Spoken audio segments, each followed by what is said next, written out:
బాబురెడ్డి గారు start camera బాగా కొవ్వు వచ్చేసిందిరా. ఎక్సర్సైజ్ చేస్తే తగ్గుతులే. నాన్నగారు ఇన్ని రోజులు ఏమైపోయారు? తొక్కేశారమ్మా. లోకల్ పాలిటిక్స్ టాలెంట్ అంతా తొక్కేశారమ్మా. ఏమైపోవటమేంటమ్మా, మీ ఇల్లు ఎక్కడో చేస్తే రోజు వచ్చి కనపడే.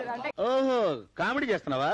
కాదమ్మా, రాధాకృష్ణకి నీకు బిఆర్ నాయుడు గారికి మీ పేర్లు యువత వచ్చి కనపడి వెళ్తారు. Over action over action over action అంటున్నావేంట్రా? Over action. అంటే అంతకుముందు చాలా యాక్టివ్ గా ఉండేవాళ్ళు, బాగా మాట్లాడేవాళ్ళు.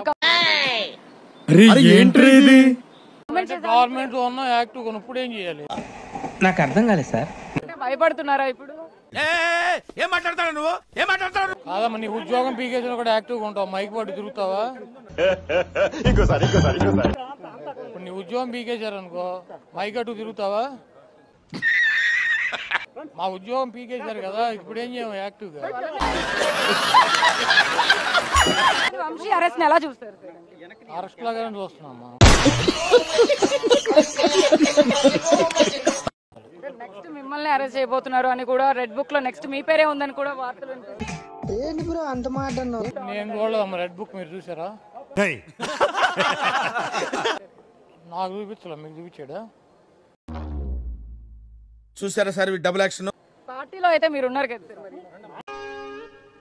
మీ ఊళ్ళో తెలివితేటలు ఇక్కడ వాడకు. ఏ పార్టీలో? పార్టీలో ప్రస్తుతం మీరు యాక్టివిస్ట్ గానే ఉన్నారు కదా, ఎందుకు? ఇప్పుడు లేనని చెప్పి నువ్వే చెప్పావు. తగ్గించుకుంటే మంచిది. అమ్మ, ఈ రెడ్ బుక్కులు బ్లూ బుక్కులకి ఏం ఉపయోగం లేదు. అంటే 3 కేసులు మీ మీద ఫైల్ అయినాయని కూడా గుడివాడలో. 3 కాదు 30 చేసుకొని అమ్మాయి లాయర్లు ఎంతమంది ఉన్నారు? అయిందా ప్రతిదానికి ఓవర్ ఎక్స్ప్రెషన్. ఇప్పుడు అనండి ఏ అంటే నోరు పడిపోయిందా? సరిపోయారు ఇద్దరును. సాగుతుంది మీకు అలాగా.